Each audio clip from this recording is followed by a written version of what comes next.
문이 열렸습니다. 하늘에 문이 열렸는데 그 문 너머로 빛이 쏟아져 나왔고 제 눈은 그 빛을 감당할 수 없을 정도였습니다. AD 95년 밤이었는지 낮이었는지도 구분할 수 없는 순간이었죠. 저는 밤모섬의 동굴 바닥에 엎드려 있었는데 온몸이 떨렸고 숨을 제대로 쉴 수가 없었습니다. 올라오라. 음성이 들렸어요. 나팔 소리 같았는데 그 소리는 제 영혼 깊숙한 곳까지 울려 퍼지는 것 같았습니다. 저는 그 순간 제 육신이 있는지 없는지조차 알 수 없었고 단지 영으로 끌려 올라가고 있다는 것만 느낄 수 있었죠. 보좌가 보였습니다. 하늘에 보좌가 놓여 있었는데 그 위에 앉으신 분의 모습은 벽옥과 홍보석 같았어요.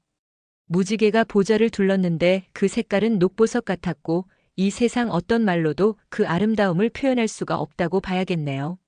24 보좌가 그 주위를 둘러싸고 있었으며 흰 옷을 입은 장로들이 금관을 쓰고 앉아 있었습니다. 번개가 치고 음성이 터져 나왔는데 우레 같은 소리가 보좌에서 나왔고 7 등불이 보좌 앞에서 타오르고 있었죠. 그것들은 하나님의 7 영이라고 하더군요. 수정 같은 바다가 보좌 앞에 펼쳐져 있었는데 그 투명함이란 이 땅에서는 본 적이 없는 것이었습니다. 4 생물이 보좌 가운데와 주위에 있었어요. 첫째는 사자 같았고 둘째는 송아지 같았으며 셋째는 사람 얼굴 같았고 넷째는 날아가는 독수리 같았는데 각각 6 날개가 있었고 그 안팎에 눈이 가득했습니다. 거룩하다 거룩하다 거룩하다. 그들이 밤낮 쉬지 않고 외치는 소리가 들렸는데 그 찬양은 온 하늘을 가득 채우고 있었죠. 저는 그 광경을 보며 무릎이 꺾이는 것 같았고 제가 본 것이 현실인지 환상인지 구분할 수가 없었습니다. 그때 제 눈에 두루마리 하나가 보였어요. 오른손에 그것을 들고 계신 분의 손에서였는데 안팎으로 글이 써 있었고 7 인으로 봉해져 있었습니다. 천사 한 분이 큰 음성으로 외쳤죠. 누가 그 두루마리를 펴며 그 인을 떼기에 합당하냐? 하늘에서도 땅에서도 땅 아래에서도. 그 두루마리를 펴거나 보거나 할 리가 없었는데 저는 그것을 보면서 심히 울었습니다. 왜 울었는지 제가 지금 생각해봐도 정확히 설명하기는 어렵지만 그냥 가슴이 찢어지는 것처럼 아팠고 눈물이 멈추지 않았어요. 그런데 장로 중 한 분이 제게 말씀하셨습니다. 울지 말라. 유다 지파의 사자 다윗의 뿌리가 이겼으니 그 두루마리와 7 인을 떼시리라. 제가 고개를 들어보니 어린 양 한 마리가 서 있었는데 일찍이 죽임을 당한 것 같았고 7 뿔과 7 눈이 있었습니다. 그분이 두루마리를 받으시니 4 생물과 24 장로가 엎드렸고 각각 검은 고와 향이 가득한 금대접을 가지고 있었죠. 그들이 새 노래를 부르기 시작했습니다. 당신은 두루마리를 받으시고 인봉을 떼기에 합당하시도다. 그 찬양 소리는 점점 커져서 천천만만의 천사들이 함께 외치는 소리가 되었는데 죽임을 당하신 어린 양은 능력과 부와 지혜와 힘과 존귀와 영광과 찬송을 받으시기에 합당하시도다 하는 외침이 온 우주를 흔드는 것 같았습니다. 저는 그 순간 제가 어디에 있는지조차 잊어버렸어요. 밤모섬인지 예루살렘인지 아니면 완전히 다른 세계인지 알 수가 없었는데 단지 제 앞에 펼쳐진 광경이 너무나 압도적이어서 다른 것은 아무것도 생각할 수 없었습니다. 제 가슴은 터질 듯 뛰었고 온몸의 세포 하나하나가 그 거룩하심 앞에 떨고 있는 것만 같았죠. 이것이 천국인가? 제 입술에서 저도 모르게 중얼거림이 나왔는데 그러나 그것은 단순한 천국이 아니라 하나님의 보좌 앞이었고 영혼의 중심이었으며 모든 창조의 근원이 있는 곳이었습니다. 빛이 계속해서 쏟아져 내렸어요. 그 빛은 따뜻했지만 동시에 두려웠고 평안했지만 동시에 떨리게 만들었으며 제 모든 죄와 허물을 드러내는 것 같으면서도 동시에 용서와 사랑으로 감싸주는 것 같았습니다. 저는 그저 바라볼 수밖에 없었죠. 눈을 감을 수도 없었고 고개를 돌릴 수도 없었는데 제 영혼 전체가 그 광경을 향해 열려 있었고 모든 것을 받아들이고 있었습니다. 그런데 문득 한 가지 생각이 들었어요. 내가 어떻게 여기까지 왔는가?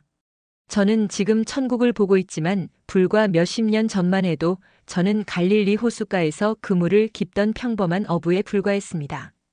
제 손은 거칠었고 옷은 생선 비린내가 배어 있었으며 배움도 많지 않았고 말재주도 없었죠. 그런 제가 지금 이곳에 서 있다는 것이 믿기지 않았어요.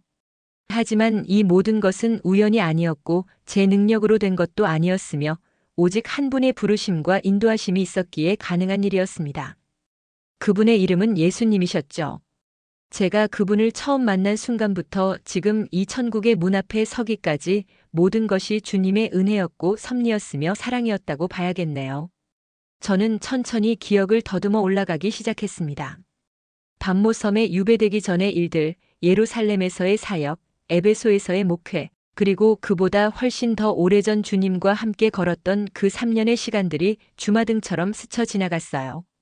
천국의 영광이 너무나 찬란해서 눈이 부셨지만 동시에 제 과거의 기억들도 하나하나 선명하게 떠올랐고 그것들이 지금 이 순간과 이어져 있다는 것을 느낄 수 있었습니다. 내가 여기까지 오기까지. 저는 다시 한번 중얼거렸는데 그 말에는 감사와 경외와 겸손과 찬양이 모두 섞여 있었죠. 제 눈에서 또다시 눈물이 흘러내렸지만 이번에는 슬픔의 눈물이 아니라 벅찬 감격의 눈물이었습니다. 보좌 앞에 어린 양을 바라보며 저는 생각했어요. 그분이 저를 여기까지 이끄셨구나. 갈릴리 호수가에서 시작된 여정이 결국 이 영광의 자리까지 저를 데려오셨구나. 그때 환상이 잠시 멈추는 것 같았습니다. 제 앞의 광경은 여전히 찬란했지만 시간이 천천히 흐르는 것 같았고 제 마음속에는 과거의 기억들이 물밀듯이 밀려왔어요. 저는 알았습니다. 이 천국의 광경을 온전히 이해하기 위해서는 제가 어떻게 여기까지 오게 되었는지를 먼저 돌아봐야 한다는 것을 말이죠. 그래서 저는 눈을 감았습니다.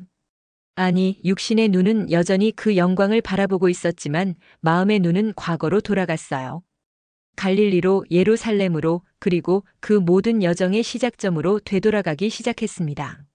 저는 AD 10년경 갈릴리 벳세다에서 태어났습니다. 제 아버지 세베대는 어부였고 어머니 살로메는 경건한 여인이었으며 저에게는 형 야고보가 있었어요. 우리 집은 부유하지는 않았지만 그렇다고 가난하지도 않았는데 아버지가 배 여러 척을 가지고 있었고 품꾼들도 두었기 때문에 먹고 사는 데는 큰 어려움이 없었습니다. 갈릴리 호수는 제 삶의 전부였죠. 아침이면 물 한 개가 호수를 덮었고 해가 뜨면 물빛이 은빛으로 반짝였으며 저녁이면 붉은 노을이 수면에 비쳤습니다. 저는 그 호수에서 헤엄을 배웠고 배 젓는 법을 익혔으며 그물 던지는 기술을 연마했고 물고기의 습성을 공부했어요. 물고기 냄새가 제 옷에 배었고 손에는 굳은 살이 박였으며 얼굴은 햇빛에 그을렸고 팔에는 근육이 생겼습니다. 저는 평범한 갈릴리 어부였고 그것이 제 운명이라고 생각했으며 아버지처럼 평생 이 호수에서 살다가 죽을 것이라고 여겼죠. 우리 집안은 신앙이 깊었습니다. 어머니는 매일 저녁 안식일 전에 등불을 켜며 기도를 올렸고 아버지는 안식일마다 우리를 데리고 회당에 갔으면 6월절이면 온 가족이 예루살렘으로 순례를 떠났어요. 저는 어릴 때부터 토라를 암송했고 선지자들의 말씀을 배웠으며 메시아에 대한 약속을 들으며 자랐습니다. 언젠가 다윗의 자손으로 오실 그분이. 랍비들은 그렇게 가르쳤고 저는 그 말을 믿었지만 그것이 제 생애에 일어날 일이라고는 생각지 못했죠. 메시아는 먼 미래의 일처럼 느껴졌고 제 일상과는 동떨어진 거룩한 개념처럼 여겨졌습니다. 하지만 하나님께서는 다른 계획을 가지고 계셨어요. 제가 알지 못하는 사이에 역사의 수레바퀴는 이미 돌아가고 있었고 모든 것이 준비되고 있었으며 제 삶을 완전히 뒤바꿀 그 만남의 순간이 다가오고 있었습니다. 제가 25살 되던 해봄이었습니다. AD 26년쯤이었다고 봐야겠네요. 이상한 소문이 들려오기 시작했어요. 광야에 선지자가 나타났다는 것이었는데 그는 낙타털 옷을 입고 메뚜기와 석청을 먹으며 요단강에서 사람들에게 회개의 세례를 베푼다고 했습니다. 그는 엘리야 같다고 어떤 사람들은 말했고 메시아의 길을 예비하는 자라고 다른 사람들은 속삭였죠. 제 마음이 이상하게 끌렸습니다. 호수에서 그물을 던지고 있는데 자꾸만 그 선지자 이야기가 머릿속을 떠나지 않았고 밤에 누워서도 가봐야 하나 하는 생각이 들었어요. 형 야고보도 같은 마음이었던 것 같습니다. 어느 날 그가 제게 말했죠. 요한, 우리 요단강에 가보는 게 어떻겠나? 저는 고개를 끄덕였습니다. 아버지께 허락을 구했고 그분은 흔쾌히 허락해 주셨으며 우리는 며칠간의 양식을 준비해서 요단강을 향해 출발했어요. 요단 강변에 도착했을 때 사람들이 구름같이 모여 있었습니다. 예루살렘에서 온 사람들도 있었고 유대온 땅에서 온 이들도 있었으며 바리새인들과 사두개인들도 섞여 있었고 세리와 군인들도 보였어요. 모두가 한 사람을 바라보고 있었는데 그는 정말로 낙타털 옷을 입고 있었고 허리에 가죽띠를 띠고 있었으면 그의 눈빛은 불꽃같이 강렬했습니다. 세례 요한이었죠. 그가 외쳤습니다. 회개하라. 천국이 가까이 왔느니라. 그 음성은 우레소리 같았고 사람들의 마음을 꿰뚫는 것 같았으며 제 가슴속 깊은 곳까지 울림을 주었어요. 독사의 자식들아. 그는 바리새인들을 향해 소리쳤는데 누가 너희에게 일러 장차 올 진노를 피하라 하더냐? 그러므로 회개에 합당한 열매를 맺으라. 저는 그 말을 들으며 제 자신을 돌아보게 되었습니다. 저도 죄인이었고 저도 하나님의 진노 아래 있었으며 저도 회개가 필요한 사람이었죠. 그날 저는 요단 강물에 들어갔습니다. 물은 차갑고 흐름이 빨랐는데 세례 요한이 제 어깨에 손을 얹었고 저를 물속으로 잠그었어요. 물이 제 머리 위로 덮였을 때 저는 이상한 느낌을 받았습니다. 마치 옛사람이 죽는 것 같았고 물에서 일어날 때는 새 사람이 되는 것 같았죠. 형 야고보도 세례를 받았고 우리는 그날부터 세례 요한을 따라다니며 그의 가르침을 들었습니다. 내 뒤에 오시는 이는 나보다 능력이 많으시니. 그는 자주 그렇게 말했어요. 나는 그의 신발끈을 풀기도 감당하지 못하겠노라. 나는 물로 세례를 베풀거니와 그는 성령과 불로 세례를 베푸시리라. 저는 그 말을 들으며 궁금했습니다. 그분은 누구실까? 언제 오실까? 어떤 모습이실까? 하지만 답은 생각보다 빨리 왔어요. 어느 날이었습니다. 평범한 날처럼 보였는데 하늘은 맑았고 요단 강물은 여전히 흐르고 있었으며 사람들은 세례를 받기 위해 줄을 서 있었죠. 그런데 한 남자가 물가로 걸어오고 있었습니다. 나이는 30쯤 되어 보였고 옷차림은 평범했으며 외모도 특별할 것이 없어 보였어요. 하지만 세례 요한의 반응이 달랐습니다. 그는 그 남자를 보자마자 몸을 떨었고 얼굴이 창백해졌으며 한 걸음 뒤로 물러섰어요. 내가 당신에게 세례를 받아야 할 터인데 당신이 내게로 오시나이까? 세례 요한이 떨리는 목소리로 말했습니다. 그러자 그 남자가 부드럽게 대답했죠. 이제 허락하라. 우리가 이와 같이 하여 모든 의를 이루는 것이 합당하니라. 저는 그때 알았습니다. 이분이시구나. 세례 요한이 말하던 바로 그분이시구나. 그분이 물속으로 들어가셨습니다. 세례 요한이 그분에게 세례를 베풀었는데 그분이 물에서 올라오시자 놀라운 일이 일어났어요. 하늘이 열렸습니다. 정말로 열렸는데 마치 누군가 하늘의 문을 활짝 연 것 같았고 빛이 쏟아져 내렸으며 성령이 비둘기같이 그분 위에 임하셨죠. 그리고 음성이 들렸습니다. 하늘에서 들리는 음성이었는데 이는 내 사랑하는 아들이요 내 기뻐하는 자라 하셨어요. 저는 그 순간을 평생 잊을 수 없습니다. 온몸에 전율이 흘렀고 무릎이 꺾이는 것 같았으며 눈물이 저절로 흘러내렸죠. 하나님의 아들이시다. 제 입에서 저도 모르게 고백이 나왔습니다. 형 야고보도 같은 마음이었던 것 같아요. 우리는 서로를 바라보았고 말없이 고개를 끄덕였으며 그날부터 우리의 삶이 완전히 바뀔 것이라는 것을 직감했습니다. 하지만 예수님은 곧바로 사라지셨습니다. 광야로 가셨다고 했는데 40일 동안 금식하시며 시험을 받으신다고 했어요. 저는 기다렸습니다. 갈릴리로 돌아가서 다시 고기를 잡으며 지냈지만 마음은 항상 그분을 향해 있었고 언제 다시 뵐 수 있을까 하는 생각뿐이었죠. 그러던 어느 날 갈릴리 호숫가에서 그물을 손질하고 있는데 누군가 다가왔습니다. 제가 고개를 들어보니 바로 그분이셨어요.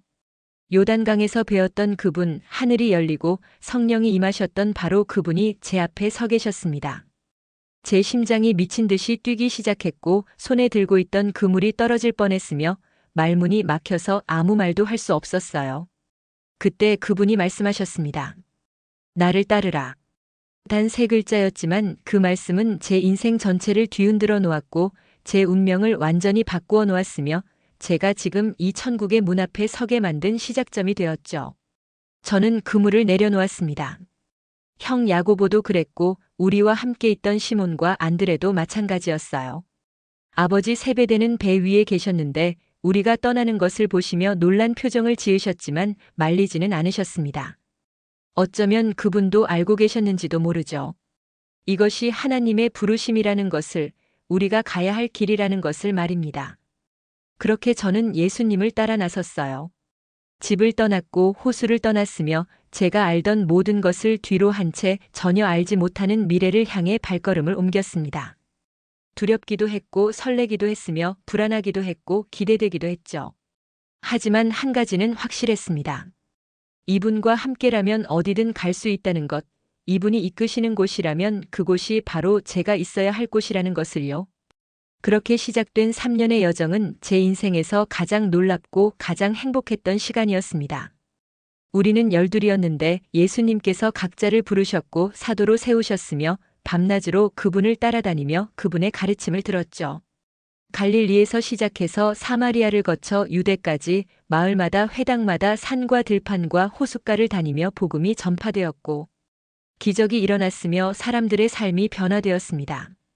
저는 그 모든 것을 두 눈으로 목격했어요. 병든 자가 일어났고 귀신 들린 자가 자유를 얻었으며 소경이 보게 되었고 벙어리가 말하게 되었으며 문둥병자가 깨끗해졌고 죽은 자가 살아났습니다. 하지만 무엇보다 놀라웠던 것은 그분의 사랑이었어요. 죄인을 향한 사랑, 가난한 자를 향한 긍휼, 어린아이를 향한 다정함, 그리고 저희 제자들을 향한 한없는 인내와 가르침이었죠. 저는 베드로, 야고보와 함께 특별히 가까이서 그분을 따랐습니다. 어떤 사람들은 저희를 내밀한 새 제자라고 불렀는데 실제로 예수님께서는 중요한 순간마다 저희 셋만 데리고 가셨어요. 회당장 야이로의 딸을 살리실 때도 그러셨고 높은 산에 올라가셔서 변화하실 때도 그러셨으면 겟세마네 동산에서 기도하실 때도 저희만 데리고 가셨습니다. 저는 그때는 몰랐지만 지금 생각해보면 그것이 특별한 은혜였다는 것을 알게 되었어요. 하나님께서 저를 선택하셨고 특별한 목적을 위해 예비하고 계셨으며 앞으로 제가 감당해야 할 사명을 위해 훈련시키고 계셨던 것이죠. 그 중에서도 가장 강렬했던 기억은 변화산에서의 경험입니다. AD 29년 봄이었을 거예요. 예수님께서 저희 셋을 데리고 높은 산에 오르셨는데 해가 지고 있었고 하늘은 붉게 물들고 있었으며 저희는 지쳐서 잠이 쏟아지는 상태였습니다.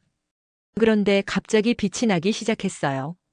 예수님의 얼굴에서 빛이 나는데 해같이 빛났고 옷이 휘어지더니 세상에서는 아무도 그렇게 빨 수 없을 만큼 희고 빛났으며 저는 그 광경에 잠이 완전히 달아나 버렸습니다.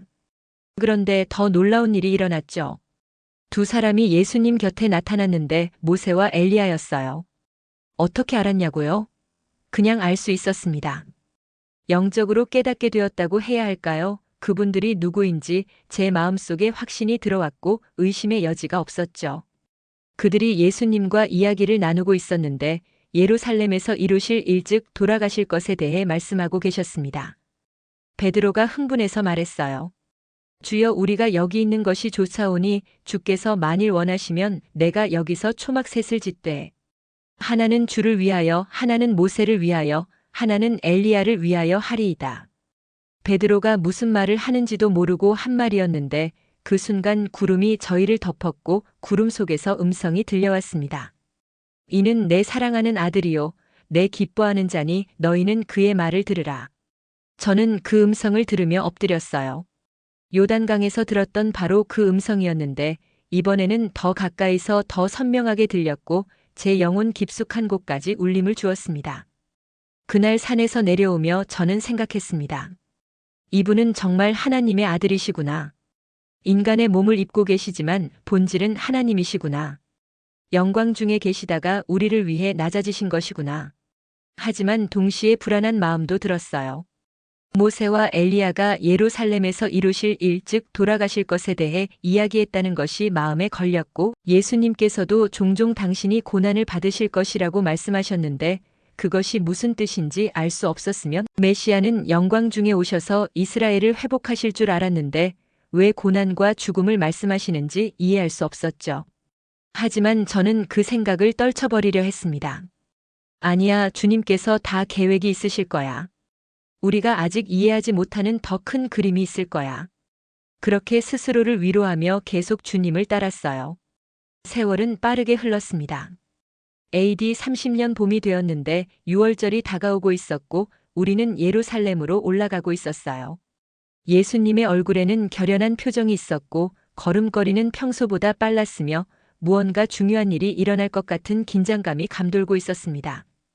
예루살렘에 들어가실 때 사람들이 종려나무 가지를 들고 환호했고 호산나 다윗의 자손이여 하고 외쳤으며 옷을 길에 펴기도 했는데 마치 왕을 맞이하는 것 같았어요. 저는 그때 기뻤습니다. 드디어 때가 온 것인가? 주님께서 왕으로 등극하시는 것인가? 로마를 몰아내고 이스라엘을 회복하실 것인가? 하지만 며칠 후 상황은 전혀 다른 방향으로 흘러갔죠. 목요일 저녁 우리는 다락방에 모여 유월절 식사를 했습니다. 예수님께서 떡을 떼시며 이것은 내 몸이니라 하셨고 잔을 드시며 이것은 내 피니라 하셨는데 그 말씀의 의미를 저는 그때 알아듣지 못했어요.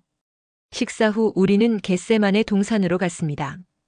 예수님께서는 저와 베드로와 야고보만 따로 데리고 가셨는데 조금 떨어진 곳에서 기도를 시작하셨어요.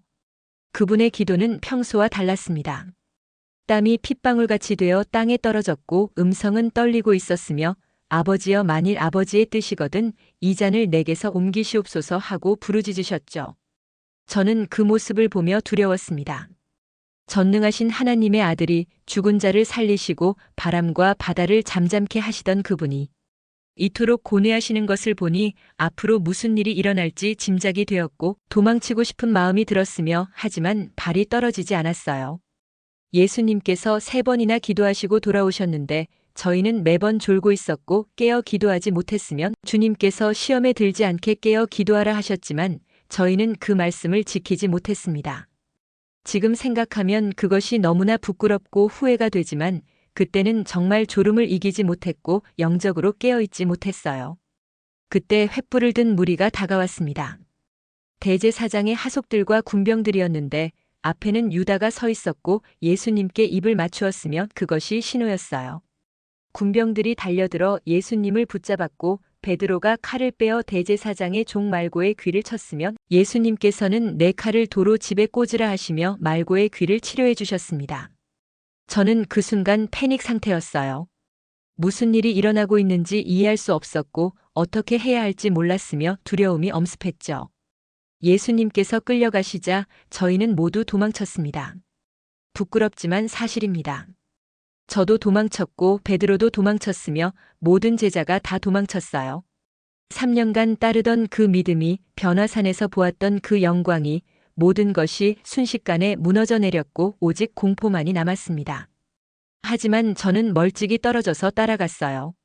대제사장의 집까지 갔는데 베드로도 와 있었고 우리는 멀리서 상황을 지켜보고 있었습니다. 재판이 진행되고 있었는데 거짓 증인들이 나와서 예수님을 고발했고 대제사장이 내가 하나님의 아들 그리스도냐? 하고 물었으며 예수님께서 내가 말하였느니라 하고 대답하시자 그들이 신성모독이다 하고 소리쳤어요. 저는 그것을 보며 가슴이 찢어지는 것 같았습니다. 진리가 거짓으로 정죄받고 있었고 생명이 죽음으로 내몰리고 있었으며 의로우신 분이 불의한 자들의 손에 넘겨지고 있었죠. 새벽이 되자 그들은 예수님을 빌라도에게 끌고 갔고 빌라도는 헤롯에게 보냈으며 헤롯은 다시 빌라도에게 보냈습니다. 백성들이 소리쳤어요. 십자가에 못 박으소서. 빌라도가 무슨 악한 일을 하였느냐? 하고 물었지만 그들은 더욱 크게 소리쳤고 결국 빌라도는 예수님을 십자가형에 넘겨주었습니다.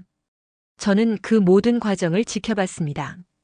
군병들이 예수님께 자주색 옷을 입히고 가시관을 씌우며 조롱하는 것도 보았고 채찍으로 때리는 것도 보았으며 침뱉고 갈대로 머리를 치는 것도 보았어요. 그런 다음 십자가를 지우고 골고다 언덕으로 끌고 가는 것도 따라갔습니다.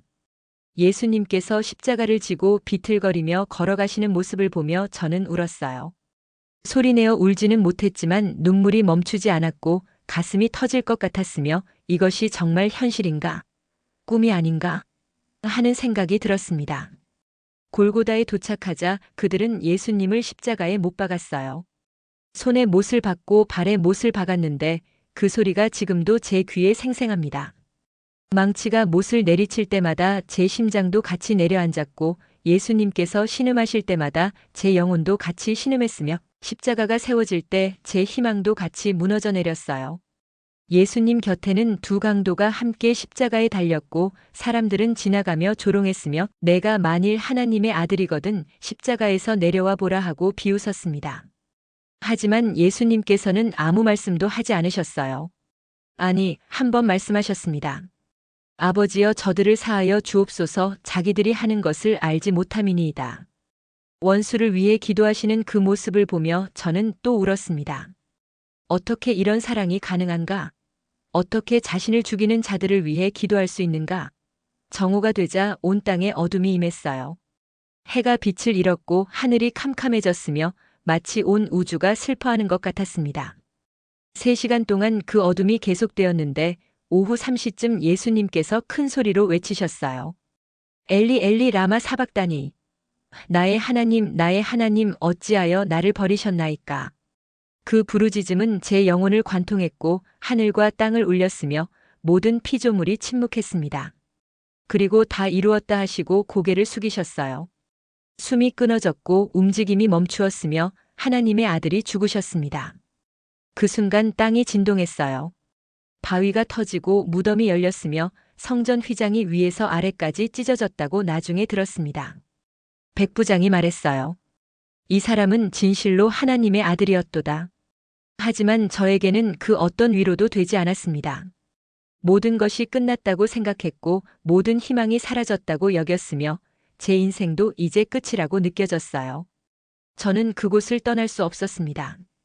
십자가 아래 서 있던 사람들도 몇 명 있었는데 예수님의 어머니 마리아도 계셨고 막달라 마리아도 있었으며 우리는 말없이 그 자리를 지키고 있었죠. 해질 무렵 아리마대 요셉이 와서 빌라도에게 예수님의 시신을 달라고 요청했고 허락을 받아 예수님을 십자가에서 내렸습니다.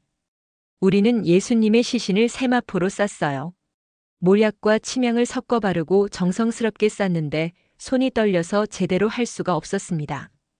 요셉의 새 무덤에 모셨고 큰 돌을 굴려 무덤 입구를 막았으며 그렇게 모든 것이 끝났어요.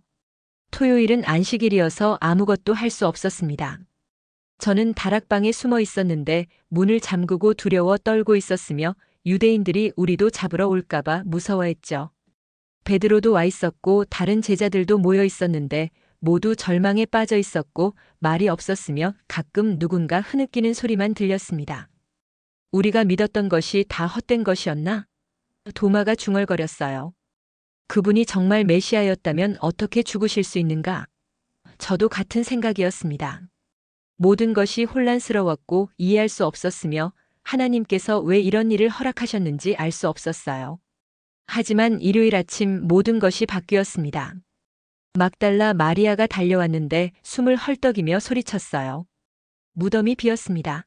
주님의 시신이 없어요. 저와 베드로가 뛰어나갔습니다. 최대한 빨리 달렸는데 제가 더 빨라서 먼저 도착했고 무덤을 들여다보았어요. 정말로 비어 있었습니다. 세마포만 놓여 있었고 머리를 쌌던 수건은 따로 개켜져 있었으며 시신은 보이지 않았죠. 베드로가 도착해서 무덤 안으로 들어갔고 저도 따라 들어갔는데 그 순간 제 마음속에 믿음이 생기기 시작했습니다. 부활하셨구나. 정말로 부활하신 것이구나. 완전히 이해한 것은 아니었지만 무언가 엄청난 일이 일어났다는 것은 알 수 있었고 어둠이 걷히는 것 같았으면 희망이 다시 살아나는 것 같았어요. 그날 저녁 우리가 문을 닫고 모여 있는데 갑자기 예수님이 나타나셨습니다. 정말로 나타나셨는데 너희에게 평강이 있을지어다 하시며 손과 옆구리를 보이셨고 저희는 그제야 확신했어요. 주님이시다. 정말 살아나셨다. 기쁨이 폭발했습니다. 울고 웃고 소리 지르고 춤추었는데 평생 느껴본 적 없는 환희였고 모든 슬픔이 기쁨으로 변하는 순간이었으며 죽음이 삼킨 것을 생명이 도로 삼킨 것이었죠. 예수님께서 40일 동안 여러 번 나타나셨습니다. 하나님 나라에 대해 말씀하셨고 성경을 풀어주셨으며 우리를 가르치시고 준비시키셨어요. 그리고 감람산에서 승천하셨습니다. 구름이 그분을 가렸고 하늘로 올라가셨으며 천사들이 말했죠. 갈릴리 사람들아 어찌하여 서서 하늘을 쳐다보느냐. 너희 가운데서 하늘로 올려지신 이 예수는 하늘로 가심을 본 그대로 오시리라. 우리는 예루살렘으로 돌아왔고 마가의 다락방에 모여 기도하며 기다렸습니다. 오순절에 성령이 임하셨어요. 갑자기 하늘로부터 급하고 강한 바람 같은 소리가 있었고 불의 혀같이 갈라지는 것들이 각 사람 위에 임했으면 우리 모두가 성령의 충만함을 받고 방언으로 말하기 시작했습니다. 베드로가 일어나 설교했는데 그날 3,000명이 회개하고 세례를 받았으며 교회가 탄생했어요. 그 후로 저희는 날마다 성전에 모이고 집에서 떡을 떼었으며 기쁨과 순전한 마음으로 하나님을 찬미했습니다.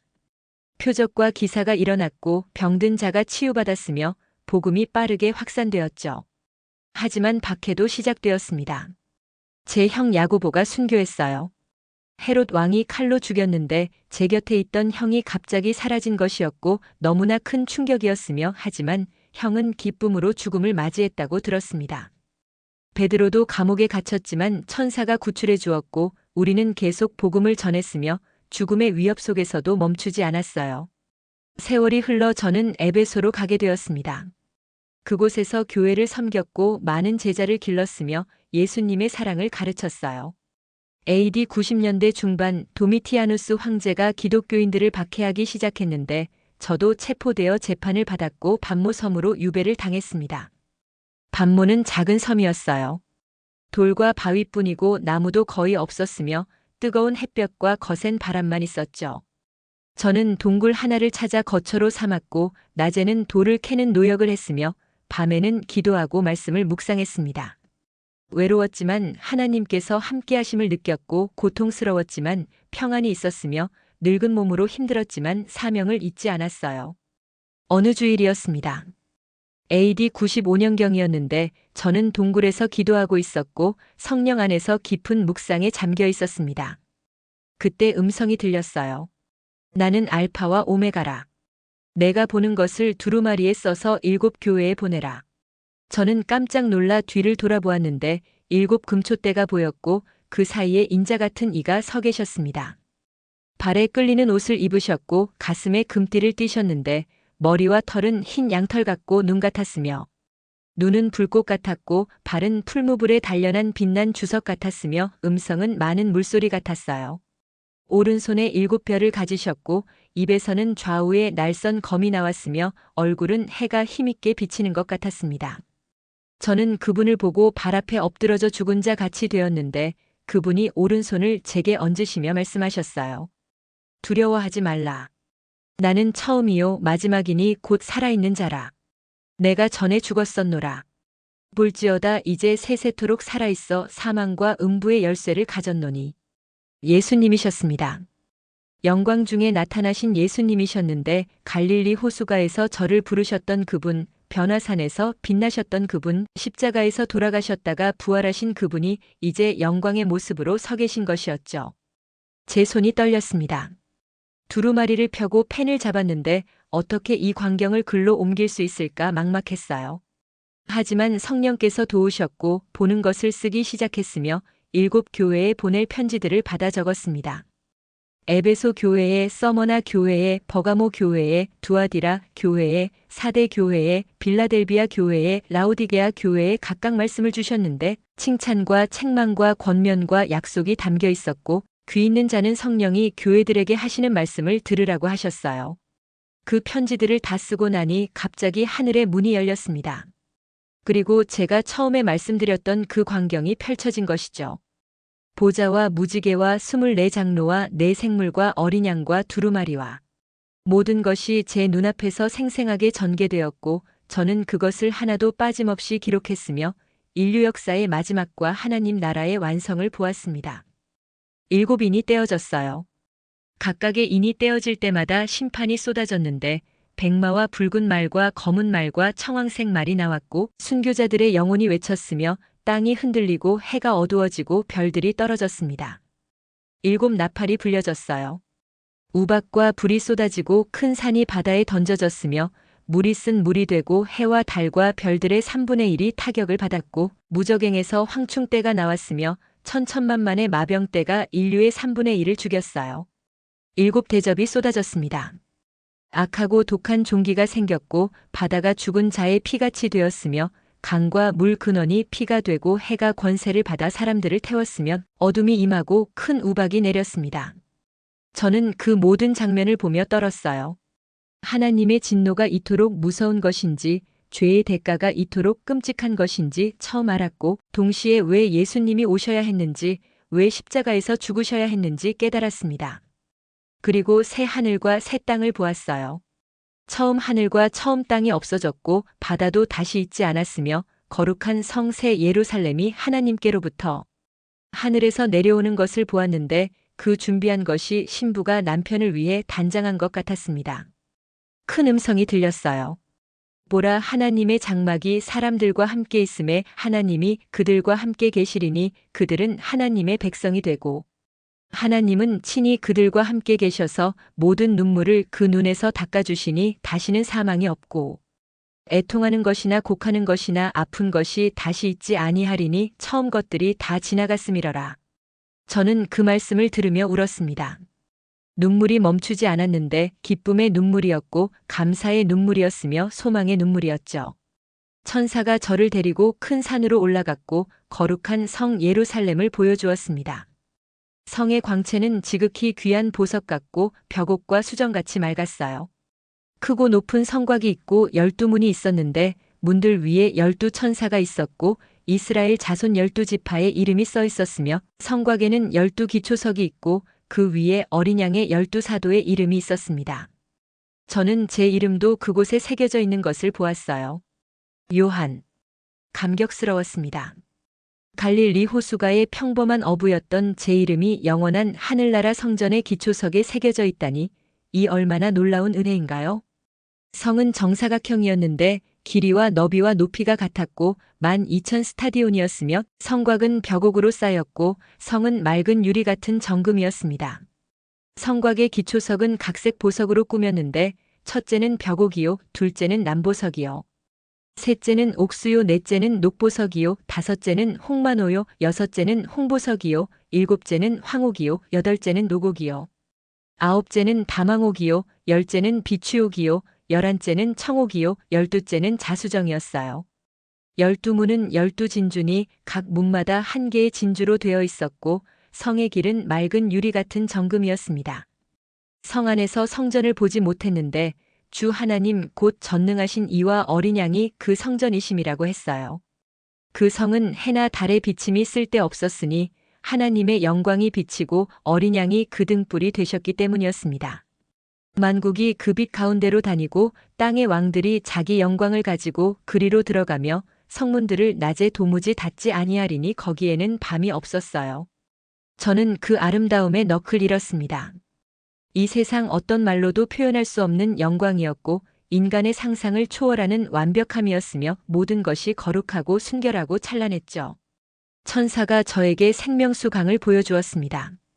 수정같이 맑은 생명수의 강이 하나님과 어린 양의 보좌로부터 나와 그 성의 길 가운데로 흐르고 있었는데 강 좌우에 생명나무가 있어 12가지 열매를 맺히되 달마다 그 열매를 맺히고 그 나무 잎사귀들은 만국을 치료하기 위하여 있었습니다.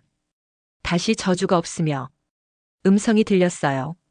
하나님과 그 어린 양의 보좌가 그 가운데에 있으리니 그의 종들이 그를 섬기며 그의 얼굴을 볼 터이요 그의 이름도 그들의 이마에 있으리라. 다시 밤이 없겠고 등불과 햇빛이 쓸데없으니 이는 주 하나님이 그들에게 빛이심이라. 그들이 세세토록 왕노릇하리로다. 저는 그 말씀을 들으며 모든 것을 이해했습니다.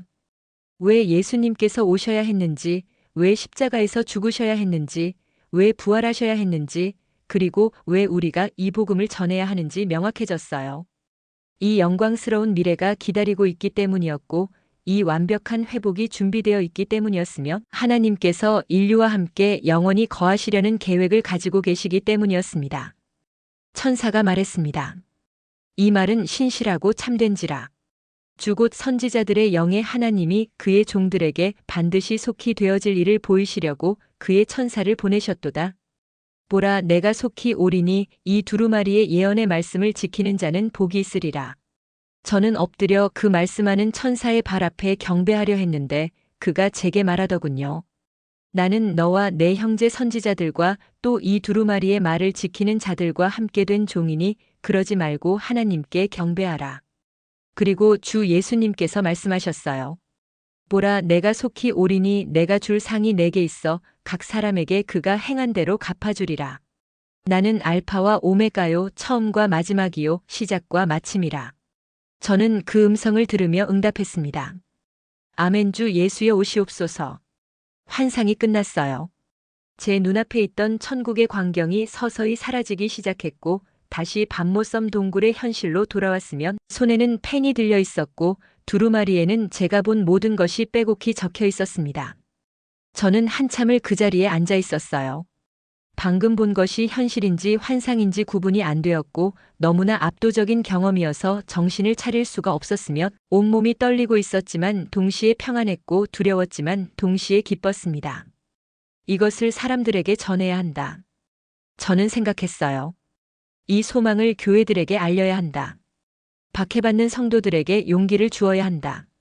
세상이 아무리 어둡고 힘들어도 결국에는 하나님께서 이기신다는 것을, 새 하늘과 새 땅이 기다리고 있다는 것을, 모든 눈물이 닦아질 날이 온다는 것을 알려야 한다.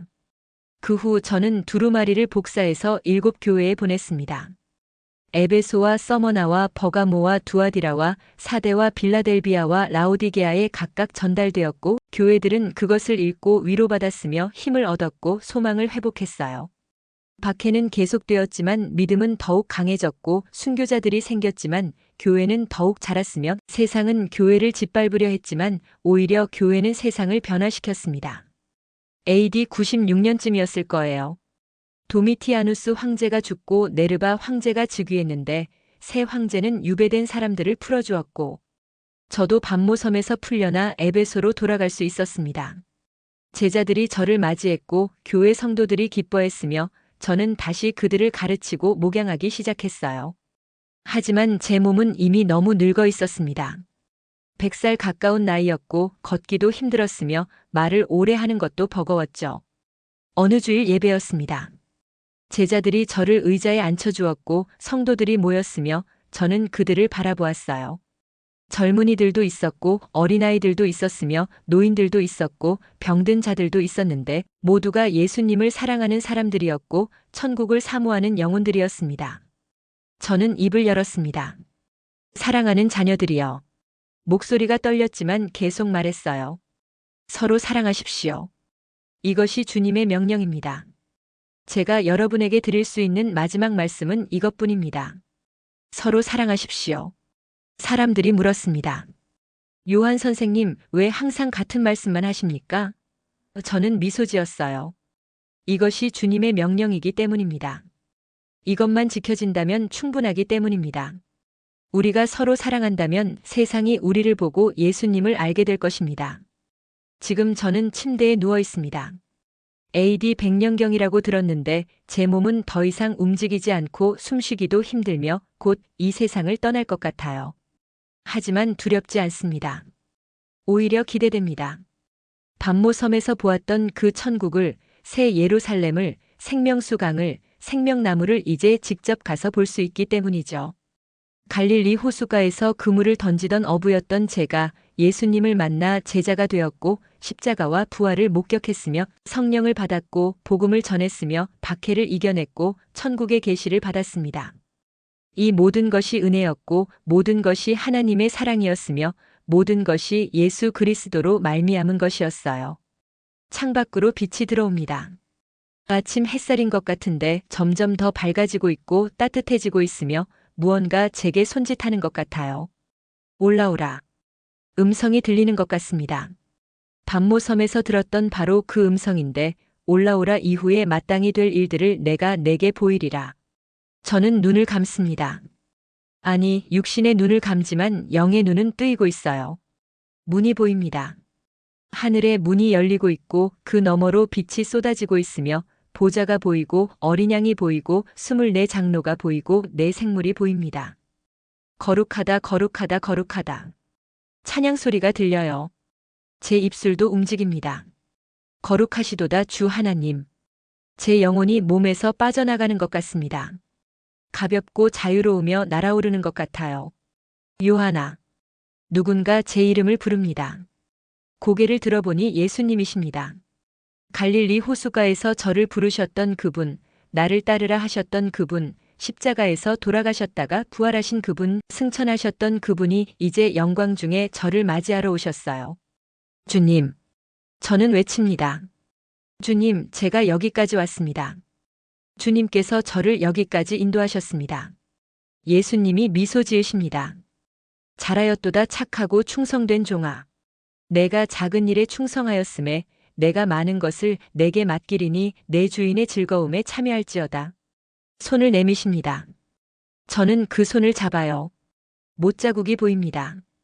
십자가의 흔적이 여전히 남아있는데 하지만 이제는 영광의 표시이고 사랑의 증거이며 구원의 기념비입니다. 함께 걷기 시작합니다. 생명수 강을 따라 걸어가는데 물은 수정같이 맑고 생명나무들이 양쪽에 서 있으며 열매가 주렁주렁 달려 있어요. 사람들이 보입니다. 순교자들이고 믿음으로 죽은 자들이며 모든 시대의 성도들입니다. 스데반도 보이고 야고보 형도 보이며 베드로도 있고 바울도 있어요. 요한. 그들이 저를 부릅니다. 드디어 왔구나. 저는 달려가 그들을 껴안습니다. 눈물이 흐르는데 기쁨의 눈물이고 웃음이 터지는데 환희의 웃음이며 모든 고통과 슬픔이 사라지고 오직 사랑과 평화만이 가득합니다. 보좌로 다가갑니다. 하나님께서 앉아 계시는데 그 영광이 너무나 찬란해서 직접 바라볼 수가 없고 어린 양이 그 옆에 계시며 성령님의 임재가 모든 것을 채우고 있어요. 저는 엎드립니다. 모든 피조물이 엎드리는데 거룩 거룩 거룩 전능하신 주 하나님 이제도 계시고 전에도 계셨고 장차 오실 이어 하고 외칩니다. 영원히 시작됩니다. 시간이 없고 끝이 없으며 기쁨이 영원하고 찬양이 끝나지 않아요. 저는 제 인생을 돌아봅니다. 갈릴리 호수가에서 시작해서 예루살렘을 거쳐 에베소에서 사역했고 반모섬에서 계시를 받았으며 이제 천국에 도착했습니다. 모든 여정이 의미가 있었고 모든 고난이 가치가 있었으며 모든 순종이 보상을 받았어요. 하나님께서는 신실하셨고 예수님은 구원자이셨으며 성령님은 인도자이셨습니다. 감사합니다. 저는 중얼거립니다. 이 모든 은혜를 주셔서 감사합니다. 저 같은 죄인을 연약한 인간을 부족한 종을 사용해 주시고 이곳까지 인도해 주셔서 감사합니다. 그리고 깨닫습니다. 이것이 끝이 아니라 시작이라는 것을요. 영원한 생명이 이제 막 시작되었고 하나님과 함께하는 무한한 기쁨이 펼쳐지고 있으며 새 하늘과 새 땅에서의 완벽한 회복이 이루어지고 있습니다. 다시는 죽음이 없고 슬픔이 없으며 고통이 없고 눈물이 없어요. 오직 사랑만 있고 평화만 있으며 기쁨만 있고 영광만 있습니다. 저는 예수님을 바라봅니다. 알파와 오메가이신 그분, 시작과 마침이신 그분, 어제나 오늘이나 영원토록 동일하신 그분을 바라보며 노래합니다. 어린 양에게 찬송을 돌리세. 죽임을 당하신 어린 양은 능력과 부와 지혜와 힘과 존귀와 영광과 찬송을 받으시기에 합당하시도다. 온 천국이 화답합니다. 아멘 할렐루야. 그리고 영원한 예배가 계속됩니다. 끝없이 영원히 기쁨으로. 이것이 제 이야기입니다. 갈릴리 어부에서 예수님의 제자가 되었고 천국의 계시를 받았으며 이제 그곳에 있는 사도 요한의 이야기예요. 여러분도 이 소망을 가지시기 바랍니다. 예수님을 믿으십시오. 그분만이 길이요 진리요 생명이십니다. 그분을 통하지 않고는 아무도 하나님께 갈 수 없어요. 하지만 그분을 믿는 자에게는 영생이 있고 천국이 열려 있으며 영원한 기쁨이 보장되어 있습니다. 세상이 아무리 어렵고 힘들어도 포기하지 마십시오. 박해가 오고 핍박이 와도 믿음을 지키십시오. 왜냐하면 이 모든 고난은 잠시뿐이고 장차 올 영광에 비교할 수 없기 때문입니다. 새 하늘과 새 땅이 기다리고 있고 생명수 강이 흐르고 있으며 하나님께서 친히 우리와 함께 거하실 날이 곧 올 것입니다. 그러니 인내하십시오. 끝까지 믿음을 지키십시오. 그리고 서로 사랑하십시오. 이것이 제가 드릴 수 있는 마지막 말씀입니다. 주 예수 그리스도의 은혜가 모든 자들에게 있을지어다. 아멘.